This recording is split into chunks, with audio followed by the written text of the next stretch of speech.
जरी ठाणे नाशिकचा जरी काही तिढा असला, परंतु ही जागा शिवसेनेलाच आपण सोडू आणि म्हणून आपण सर्वांनी एकत्रितरित्या कामाला प्रचाराची सुरुवात त्या ठिकाणी करावी। आम्हाला विश्वास आहे की ही जागा विद्यमान शिवसेनेच्या लोकप्रतिनिधीची आणि म्हणून ही जागा साहजिकच शिवसेनेला सुटणं अपेक्षित आहे। ही विद्यमान शिवसेनेचा लोकप्रतिनिधी यांची जागा असल्या कारणानं ही जागा शिवसेनेलाच सुटणार आणि त्यामध्ये लवकरात लवकर 1-2 दिवसामध्ये अधिकृत घोषणा उमेदवाराची त्या ठिकाणी होईल। मुख्यमंत्र्यांशी चर्चा करून तुम्ही आलात, काय आश्वासन मिळालं आहे, कधीपर्यंत घोषणा होते?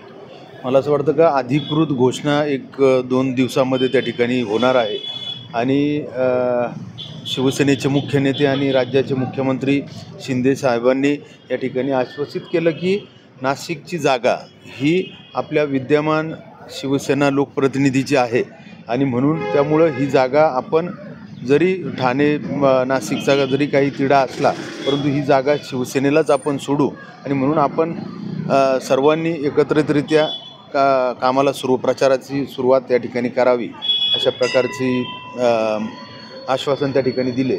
आपल्याला तिकीट मिळेल असं काही आश्वासन दिलं? वेळ का लागतोय? कारण वारंवार मात्र अद्याप घोषणा होते, नेमका कशा का वेळ? असं वाटतं का आज जर आपण सगळ्या इतरही लोकसभा मतदारसंघाचा जर अभ्यास केला तर बऱ्याचशा मतदारसंघांमध्ये निवडणुकीच्या फॉर्मच्या अगोदरच बऱ्याचशा उमेदवार त्या ठिकाणी जाहीर झालेल्या आहेत आणि आपली ही नाशिकची निवडणूक ही 5व्या टप्प्यात म्हणजे महाराष्ट्रातली शेवटच्या टप्प्यामध्ये आणि म्हणून आज आता 23 तारीख आहे आणि 2 दिवसानंतर फॉर्म भरायची डेट येणार आहे। तर मला असं वाटतं का 1-2 दिवसामध्ये अधिकृत घोषणा त्या ठिकाणी होईल।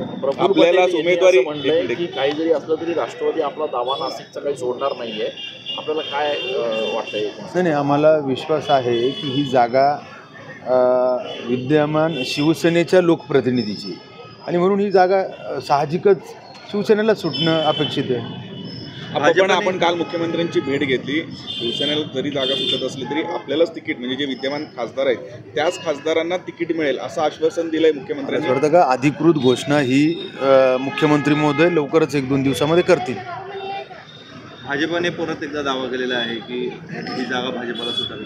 ते सांगितलं का ही विद्यमान शिवसेनेचा लोकप्रतिनिधी यांची जागा असल्या कारणानं ही जागा शिवसेनेलाच सुटणार आणि त्यामध्ये लवकरात लवकर 1-2 दिवसामध्ये अधिकृत घोषणा उमेदवाराची त्या ठिकाणी होईल। भाजपकडनं अशी मागणी होते, दाराआड चर्चा करत होते, या चर्चेत काय काय नेमकं घडलं किंवा काय आदेश देण्यात आले, काय सूचना देण्यात आल्या? असं वाटतं का या संदर्भामध्ये मुख्यमंत्री महोदयांनी जे कोणी इतर आमचे इच्छुक उमेदवार होते, बोरस्ते होते, त्यांनी देखील गोडसेंलाच उमेदवारी द्यावी अशा प्रकारचं एक मताने त्या ठिकाणी सर्वच पदाधिकारी त्या ठिकाणी आले होते।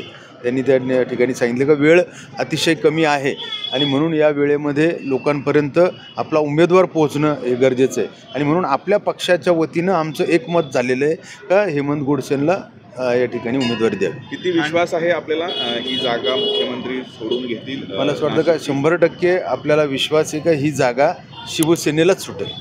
पण भाजपची जागा